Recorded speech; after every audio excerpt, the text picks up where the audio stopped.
Good morning, सुप्रभात आप सभी को। मैं सुरेंद्र कुमार गुप्ता किसान पीजी कॉलेज सेवरही में राजनीति शास्त्र विषय का अध्यापक हूँ। नई शिक्षा नीति के तहत बीए पार्ट 1 और एमए पार्ट 1 में सेमेस्टर प्रणाली को लागू किया गया है। इस सेमेस्टर के तहत बीए पार्ट 1 और एमए पार्ट 1 के प्रथम सेमेस्टर का परीक्षा हो चुका है। सेकेंड सेमेस्टर का परीक्षा प्रस्तावित है, होने वाला है। प्रथम सेमेस्टर में परीक्षा के दौरान तमाम तरह की समस्याएं छात्रों के सामने और शिक्षक के सामने उत्पन्न हुई।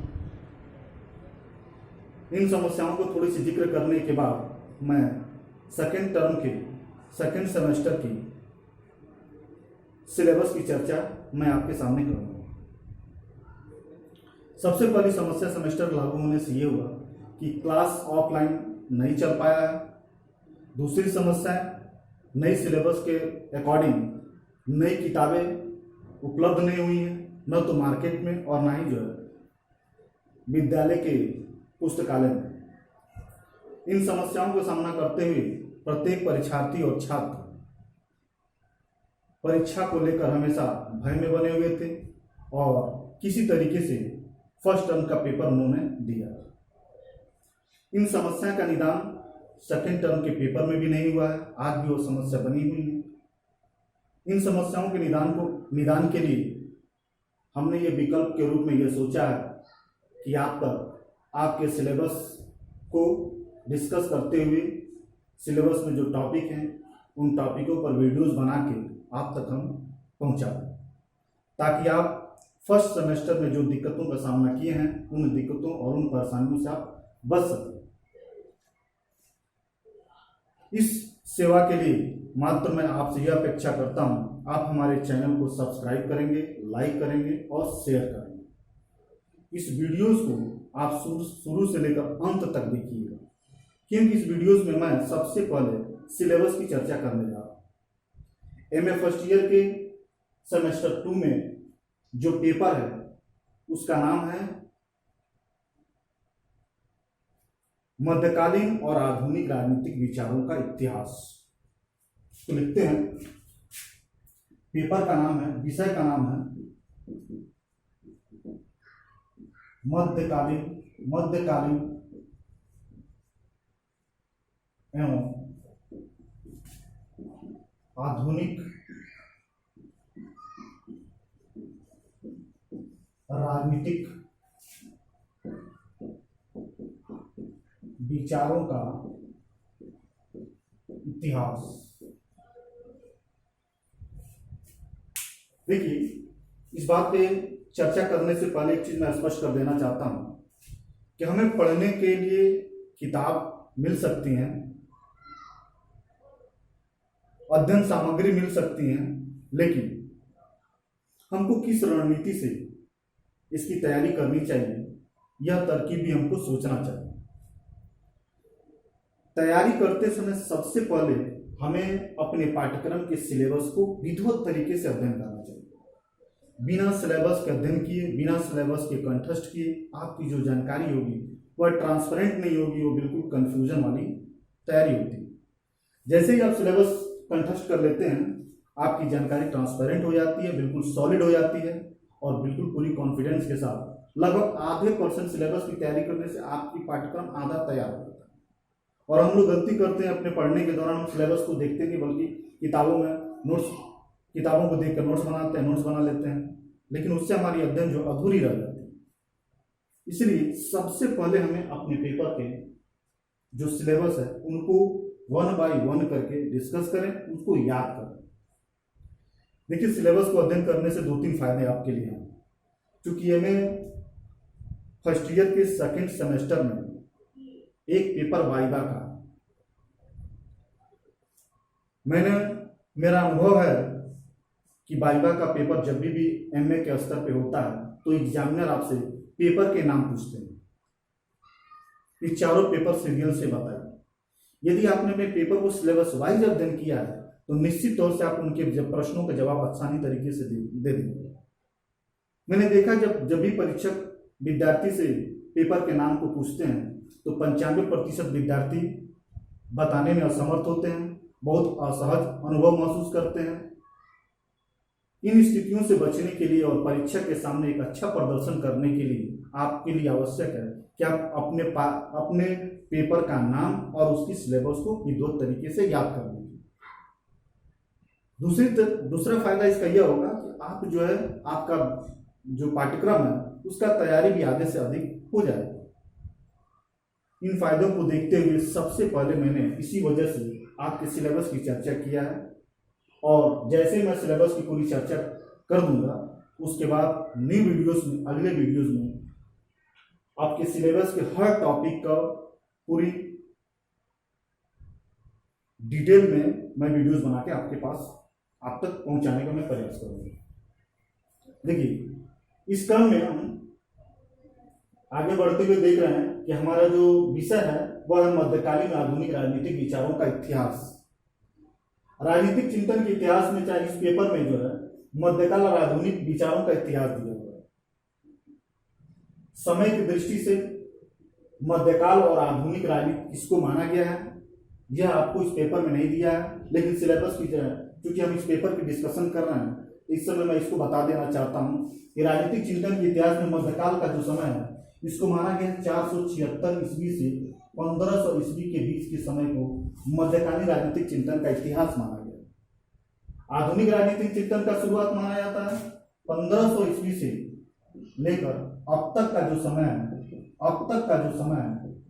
यह जो है आधुनिक राजनीतिक चिंतन का समय है। अब स्वाभाविक सी बात है कि प्राचीन राजनीतिक चिंतन की बात करें तो 476 से पहले की बात। ठीक है, हमारे सिलेबस में इस पेपर में मध्यकालीन और आधुनिक राजनीतिक चिंतन के विचारों को ही इतिहास को पढ़ना है। प्राचीन राजनीतिक चिंतन के इतिहास को हमको नहीं पढ़ना। पहली बात क्या नहीं पढ़ना है, तो प्राचीन राजनीतिक चिंतन के इतिहास को नहीं पढ़ना है। क्या पढ़ना है, तो मध्यकाल के आधुनिक राजनीतिक चिंतन के इतिहास को पढ़ना है। ठीक है, अब इस पेपर में 5 यूनिट को रखा गया, 5 यूनिट रखा गया और प्रत्येक यूनिट में टॉपिक्स को निश्चित किया गया। पहले यूनिट में क्या रखा गया है, यूनिट फर्स्ट में टॉपिक एक की बात करें, 5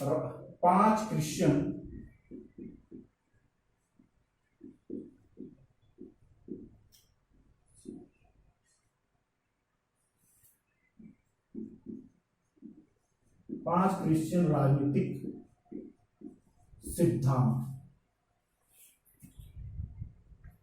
यहां गौर करने की जरूरत है, 5 क्रिश्चियन राजनीतिक सिद्धांत की बात की गई है, लेकिन ये 5 क्रिश्चियन राजनीतिक सिद्धांत कौन कौन होंगे इसकी बात इसमें नहीं की गई। अब हमें यह हम पे छोड़ दिया गया है कि आप 5 क्रिश्चियन राजनीतिक सिद्धांत को ढूंढिए। जो हम राजनीतिक शास्त्र पढ़ रहे हैं वो पूरा विषय ही वेस्टर्न पॉलिटिकल थॉट है, पश्चिमी राजनीतिक विचारकों का ही हम सिद्धांत पढ़ते हैं और लगभग वो सारे क्रिश्चियन हैं। लेकिन यहां हमें 5 क्रिश्चियन राजनीतिक सिद्धांत को चुनना, बताना।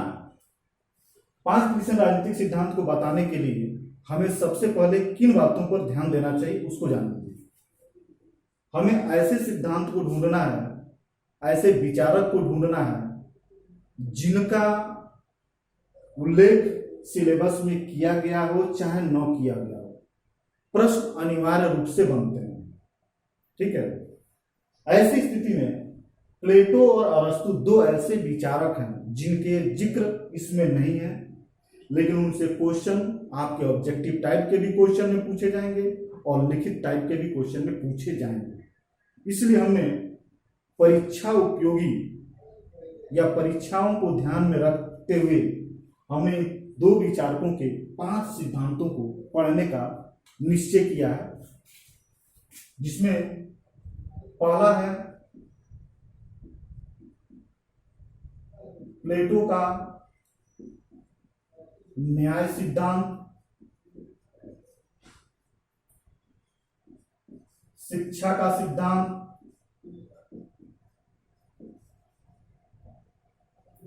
और साम्यवाद का सिद्धांत।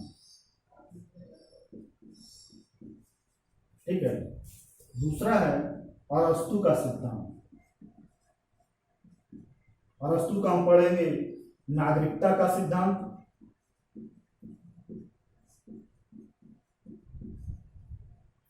और दासता का सिद्धांत।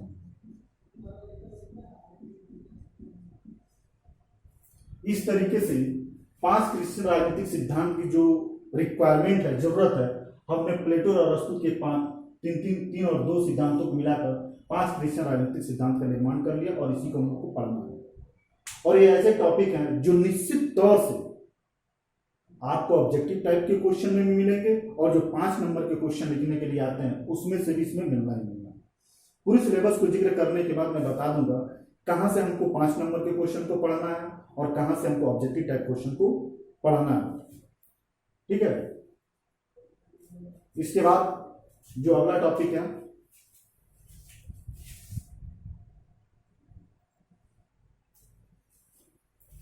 अगला टॉपिक है इसमें बी नंबर, मनुष्य और राज्य पर क्रिश्चियनों का विचार।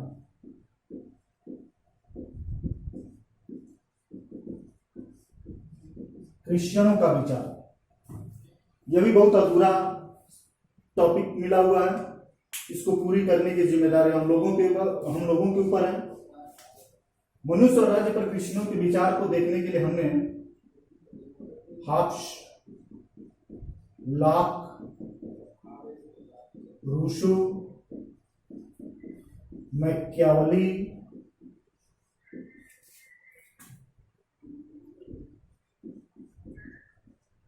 और अरस्तु के विचारों को हमने शामिल किया। इनका जिक्र नहीं है आगे के यूनिट में। ये तो चारों विचारक मिलेंगे, ये नहीं मिलेंगे। इन्हीं विचारकों का मनुष्य और राज्य पर क्या विचार है, मनुष्य और राज्य पर क्या विचार है, इनके विचारों से हमारा यह टॉपिक भी कंप्लीट हो जाएगा। ठीक है। देखिए इसमें हॉब्स, मैकियावेली एक तरह के विचारक हैं, लॉक और रूसो एक तरह के विचारक हैं, और अरस्तु एक ऐसा विचारक है जो इन चारों के बीच में समन्वय स्थापित करने का, संतुलन स्थापित करने का विचार रखता है। इसलिए हमने अरस्तु को इसमें शामिल किया ताकि यह इन विचारकों के बीच में एक संतुलन और समन्वय को स्थापित कर सके। इसके बाद यूनिट 2 है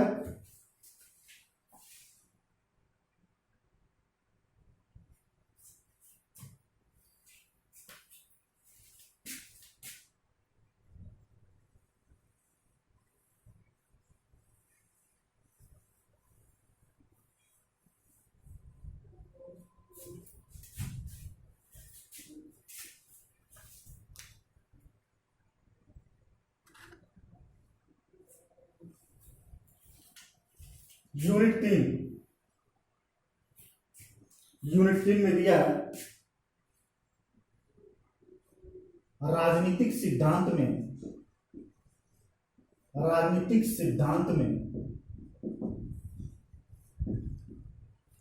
आधुनिकता का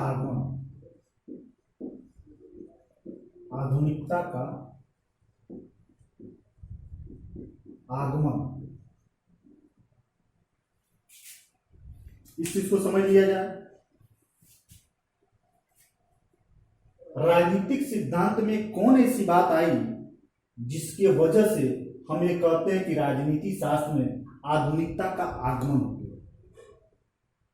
किन बातों के कारण हम यह कहते हैं कि राजनीति सिद्धांत में आधुनिकता का युग आ गया, मध्यकाल समाप्त हो गया?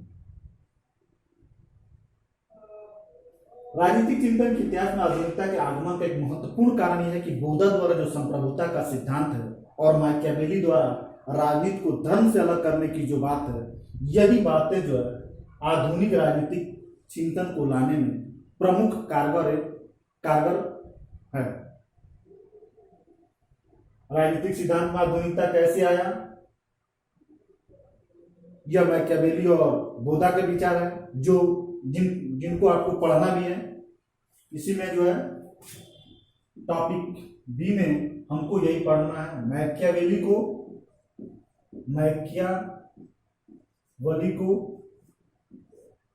और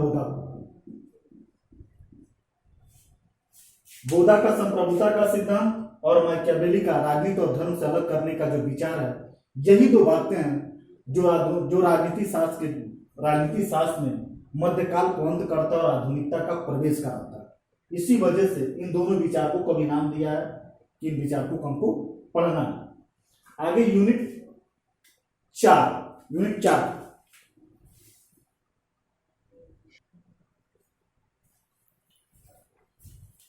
4 में विचारकों का नाम दिया है, जिसमें थॉमस हॉब्स,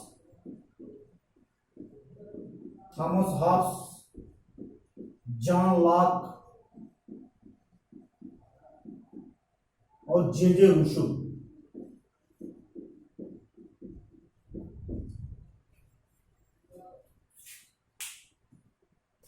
ये 3 विचारक ऐसे हैं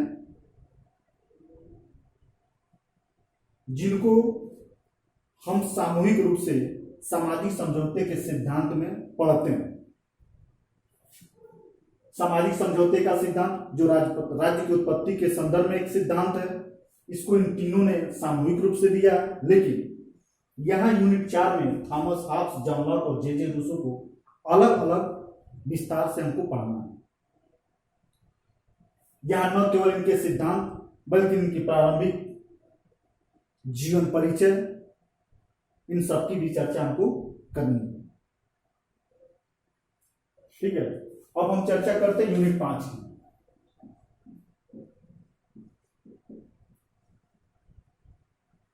यूनिट 5 में भी दो विचारकों का नाम दिया है, जिसमें दिया है मॉन्टेस्क्यू का और एडमंड बर्ग का।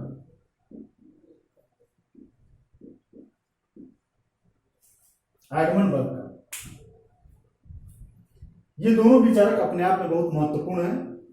मॉन्टेस्क्यू का विद्वत समूह तो पढ़ेंगे, लेकिन यहाँ थोड़ी सी इसके एक सिद्धांत की चर्चा कर दें, जिसके लिए मॉन्टेस्क्यू बहुत लोकप्रिय और पॉपुलर हुआ और इसके सिद्धांत अमेरिका में भी लागू किए गए।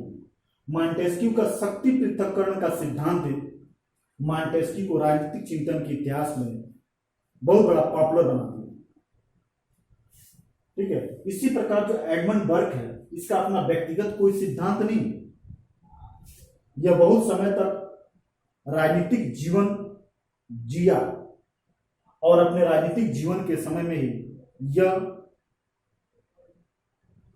कई सारे विचारक, प्राचीन विचारक, मध्यकालीन विचारक और आधुनिक विचारकों के बीच में समन्वय स्थापित करने का प्रयास किया और प्राचीन, मध्यकालीन, आधुनिक सिद्धांतों में समन्वय स्थापित करके एडमंड बर्ग जो है अपने आधुनिक राजनीतिक चिंतन के इतिहास में अपनी जो पॉपुलरिटी और अपना जगह बनाया। इसने समन्वय कैसे किया, किन किन वेशों पे किया, इसको भी हम लोग विद्वत पढ़ेंगे। 5 यूनिट का अपने मध्यकालीन और आधुनिक राजनीतिक विचारों के इतिहास में कुल 5 यूनिट में कौन कौन से टॉपिक है, इन सब की चर्चा हमने कर दी। आपको यूनिट वाइज याद करने की कोई जरूरत नहीं है, बस ओवरऑल संपूर्ण हम सिलेबस को केवल 2 भागों में बांटकर बहुत आसानी से इसका अध्ययन हम कर सकते हैं, अध्ययन भी कर सकते हैं और हम उसको याद भी रख सकते हैं। और फिर पुनः हमें बताएंगे कि किन टॉपिक से हमको 5 नंबर वाले क्वेश्चन को तैयार करना है और किन जो टॉपिकों से हमको ऑब्जेक्टिव टाइप क्वेश्चन 40 क्वेश्चन को तैयार करना है। ठीक है, तो अभी हम सिलेबस को डिवीजन करते हैं जो हमको याद रखने में आसानी होगी।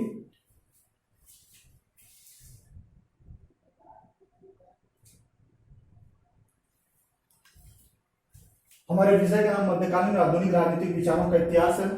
यूनिट वाइज हम याद नहीं कर पाएंगे, पहले यूनिट में क्या है, दूसरे में क्या है, तीसरे में क्या है, चौथे में, इस तरह से याद करना संभव नहीं है, लेकिन यूनिट वाइज जाने रहना जरूरी। उस पूरे यूनिट को समरी के रूप में यदि लिखना हो तो इस पूरे यूनिट को हम जो है 2 भागों में बांट देंगे। 2 भागों में बांट देंगे। पहले में मध्यकाल एवं आधुनिक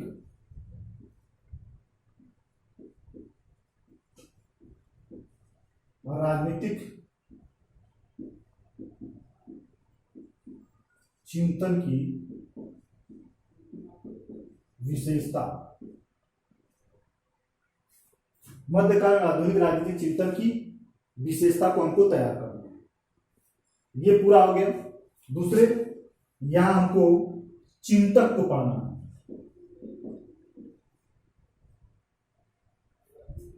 कितने चिंतक हैं जो हमको सेकेंड टर्म या मध्यकालीन आधुनिक राजनीतिक चिंतन के इतिहास में पढ़ना है? उनकी चिंतकों की संख्या कुल 10 है। मोटा मोटी रूप में हमको जानना है कि 10 हमको चिंतकों को पढ़ना है, जिसमें कौन कौन है? तो पहला है ऑगस्टाइन, एक्विनास,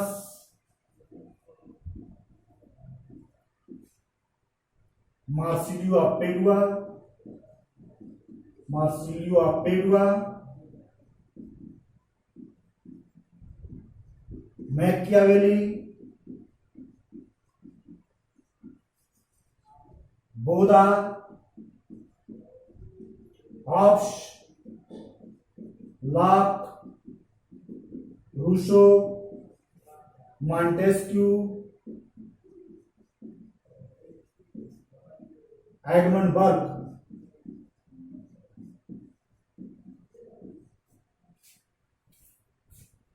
ये हम पूरे सिलेबस को 2 भागों में बांटकर याद कर लें कि हमको क्या पढ़ना है। मध्यकाल और आधुनिक राजनीतिक चिंतनों की विशेषता पढ़ना है और 10 राजनीतिक विचारकों के सिद्धांत को पढ़ना है।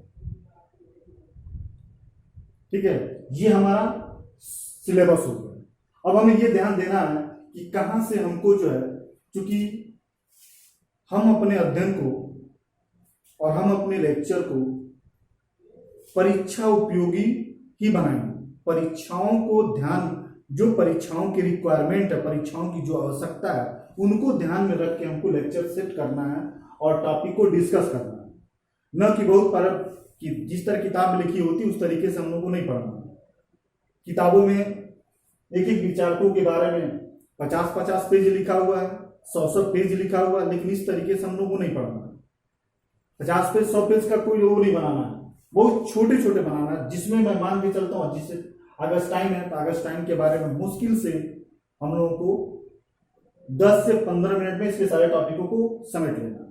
देखिए, जब भी हमको जो है इन विचारकों को, हम विचारकों को जो पढ़ेंगे तो विचारकों को 3 बातों को ध्यान में रखेंगे। जहां जिस तरीके से क्वेश्चन बनता है विचारकों को पढ़ने के लिए, हमको कहां कहां से क्वेश्चन बनता है, किस तरीके से, उसी के आधार पर पढ़ना और लेक्चर को सेट करना। पहला, जीवन परिचय।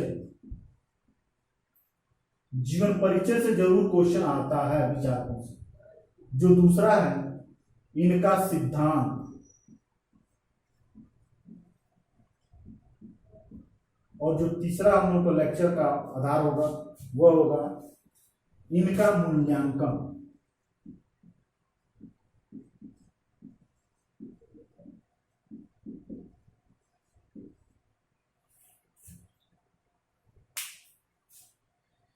जब हम जीवन परिचय पढ़ेंगे, जब इनका सिद्धांत पढ़ेंगे, तो इनमें जो है जो ऑब्जेक्टिव टाइप के क्वेश्चन होंगे वो यहीं से आपको मिल जाएंगे।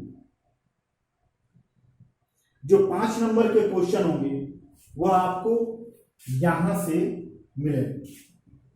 देखिए, जो 5 नंबर वाले क्वेश्चन, आपको 3 ही क्वेश्चन लिखना है, लेकिन क्वेश्चन आपको 6 मिलेंगे। 6 क्वेश्चन में से 3 क्वेश्चन आपको अडॉप्ट करके उसको लिखना है, तो उसको गेस करना बहुत आसान है। अब 5 नंबर क्वेश्चन के लिए पूरी सिलेबस को 5-5 नंबर के लिए तैयार किया जाए तो ये हमारी बुद्धिमानी नहीं है। हम पूरे सिलेबस को 2 भागों में बांट देंगे। देखिए, यहां से जो है मध्यकालीन और राजनीतिक चिंतन की विचार जो विशेषता है, यहां से आपको 2 से 3 क्वेश्चन यही मिल जाएंगे। अब यहां में क्या है, यहाँ पे जब जिनका भी मूल्यांकन हम पढ़ेंगे तो 2-3 विचारक होंगे। जैसे एक जो है आप इन्हीं में से ले लीजिए, इनका मूल्यांकन करना हो, हाफ लाख रूस हो, तो इसमें से भी आपको इन्हीं तीनों में से आपको 2 क्वेश्चन मिल जाए। 3 2 5 हो गए, तो हमको ज्यादा 5 नंबर के लिए जो है 5 नंबर के क्वेश्चन के लिए ज्यादा संपूर्ण सिलेबस का अध्ययन करना या संपूर्ण सिलेबस को पढ़ना जरूरी नहीं है।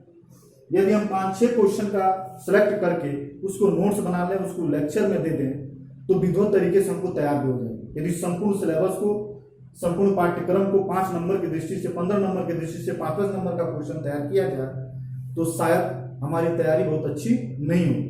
हाँ, जो भी ऑब्जेक्टिव टाइप के क्वेश्चन है, बहुविकल्पीय क्वेश्चन है, प्रश्न है, उनकी तैयारी हमें समग्र सिलेबस को ध्यान में रख के ही करना है। अब देखिए, इसमें यह भी है कि मध्यकाल में आधुनिक राजनीति चिंतन की विशेषता, यहां से ऑब्जेक्टिव टाइप के क्वेश्चन बनने के बहुत कम चांसेस। ये जो 10 आपके चिंतक हैं, इसमें से मान के चलिए कि 35 क्वेश्चन, 30 से 35 क्वेश्चन इन्हीं के सिद्धांत और जीवन परिचय से आपको मिल जाएगा। बाकी 5-7 क्वेश्चन इसमें से मिल जाएगा, जो जिनको हम 5 नंबर वाले क्वेश्चन में रखेंगे और 5 नंबर के क्वेश्चन से इसकी तैयारी करेंगे, तो हमारा ऑब्जेक्टिव टाइप का क्वेश्चन भी इसमें तैयार है। जो हमारे प्रश्न पूछने का जो तरीका है, कॉन्सेप्चुअल क्वेश्चन नहीं पूछा जाता है, कॉन्सेप्ट के बेस पे नहीं क्वेश्चन पूछा जाता, वन लाइनर क्वेश्चन, बिल्कुल तथ्यात्मक क्वेश्चन पूछे जाते हैं। तथ्यों की जानकारी आपको, तथ्यों की सूचना की जानकारी आपके पास होनी चाहिए। इसी को ध्यान में रख के प्रश्न का स्वरूप, प्रश्न को बनाया जाता है। इसलिए हमारा ये विचार होगा, इन 10 विचारकों के जो तथ्य हैं, उन्हीं तथ्यों को आप तक किसी न किसी कहानी से, किसी न किसी सिद्धांत से, किसी न किसी विचार से जोड़ के बताएं, ताकि आपको लंबे समय तक वो चीजें याद रहे। इन सब चीजों की चर्चा करने के बाद हम जो है अपनी लेक्चर में ही समाप्त नहीं करेंगे, बल्कि इससे संबंधित जो महत्वपूर्ण प्रश्न होंगे, उन प्रश्नों को भी प्रश्न बना के और उसको सॉल्व करके भी दे देंगे। ऑब्जेक्टिव टाइप क्वेश्चन का सिलेक्शन हमारे पास होना चाहिए। इसका भी बड़े 5 नंबर वाले भी क्वेश्चन को भी कर दिया जाएगा। इससे एक फायदे ये होंगे, जैसे मान लीजिए आप एमए में हैं, एमए पार्ट 1 में है, सेमेस्टर 2 का पेपर देने जा रहे हैं, इन सब की यदि तथ्यात्मक जानकारी आपके पास एक्यूरेट हो गई, तो इन फ्यूचर में जब भी आप किसी कंपटीशन में बैठेंगे या कोई कंपटीशन देना चाहेंगे, ये सारी तथ्यात्मक जानकारियां वहां भी आपको लगेंगी और आपको तैयारी करने में यह तैयारी ज्यादा मदद पहुंचाएगी। यह न केवल आपको सेमेस्टर एकेडमिक प्रणाली को ही पास कराना की जिम्मेदारी नहीं है, यह जानकारी, यह तथ्य, यह पढ़ाई आपके कंपटीशन में भी काम आएगी यदि हम इस तरीके से पढ़ेंगे। तो यदि किताबों से केवल नोट्स बना लिया जाए या नोट्स बनाने का प्रयास किया जाए, तो वह जो है ऑब्जेक्टिव टाइप के प्रश्न नहीं बन पाए, क्योंकि हमको क्या है, हमें अपने पढ़ाई में ज्यादातर मल्टीपल चॉइस क्वेश्चन को भी ध्यान में रखना है, एकेडमिक को भी और आपके कंपटीशन में भी। ठीक है, तो इन तरीकों से हम वीडियोस एकेडमिक प्लस कंपटीशन को ध्यान में रख के बनाएंगे। पहले लेक्चर, हमारा वीडियो में लेक्चर होगा और लेक्चर के बाद प्रश्न होंगे और प्रश्न का सॉल्यूशन होगा, और प्रश्न में भी कुछ प्रश्न ऐसे होंगे जिनका उत्तर हमको डिस्क्राइब मतलब व्याख्या करके देंगे, ताकि आप केवल वीडियोस के माध्यम से न भी किताब पढ़ें, न कोई नोट्स बनाएं, तो भी आपको निश्चित तौर से आपको ज्यादा से ज्यादा प्रश्न मिल जाएंगे। मेरी पूरी गारंटी है, मैं पूरे विश्वास के साथ ये कह रहा हूँ, यदि मेरे पूरी सिलेबस में बनाई गई वीडियोस को लेक्चर प्लस क्वेश्चन यदि आपने देख लिया और तैयार कर लिया, मैं पूर्ण गारंटी के साथ कहता हूँ कि आपको 40 में 35 प्लस का मैं दावा करता हूँ, 40 का मैं दावा नहीं करता हूँ। लेकिन यदि आपका परिश्रम बहुत डेडिकेटेड रहा, बहुत जिम्मेदारी पूर्ण रहा, तो आप 40 का 40 भी क्वेश्चन करने में सक्षम होंगे। इसके लिए मैं वो प्रश्न नहीं लगा सकता, लेकिन हाँ इस लेक्चर में इतना जरूर कहूंगा कि कॉमन जो जानकारियां हैं, एक कॉमन जो विद्यार्थी है, यदि इसको सही तरह मेरे ही वीडियो को देखे कहीं दूसरी जगह से ना पढ़े, तो भी वो 35 प्लस निश्चित तौर से करके आएगा। और जो 5-5 नंबर के क्वेश्चन है, जो 3 क्वेश्चन है 15 नंबर के, उसमें भी वो 12 प्लस का स्कोर करके आएंगे। कम पढ़ना, ज्यादा समझना, इस बात को ध्यान में रख के हम लोग वीडियोस बनाएंगे और आप तक पहुंचाएंगे, यह हमारी प्रयास है। इस सिलेबस पे चर्चा करने के बाद जो हमारा अगला वीडियोस होगा, वह आपके इस पेपर के पहले यूनिट में जो पहला है 5 क्रिश्चियन राजनीतिक सिद्धांत, उसकी चर्चा मैं अगले वीडियोज में करूंगा। इस परिश्रम के बदले मैं आपसे यह आशा करता हूं कि आप हमारे चैनल को सब्सक्राइब करेंगे, लाइक करेंगे, शेयर करेंगे। आपके इस प्रयास से, आपके इस देन से हमारी उत्साह, हमारा कॉन्फिडेंस बढ़ेगा और हम आपको समय समय पर ज़्यादा से ज़्यादा वीडियोस बना के आप तक पहुंचाऊंगा, ताकि आप क्लास न चलने और किताब न मिलने के एवज में आप ज़्यादा से ज़्यादा लाभान्वित होंगे और निश्चित तौर से लाभान्वित होंगे। इसके साथ ही मैं अपनी इस लेक्चर की इस वीडियोस को बंद कर रहा हूँ। Thank you.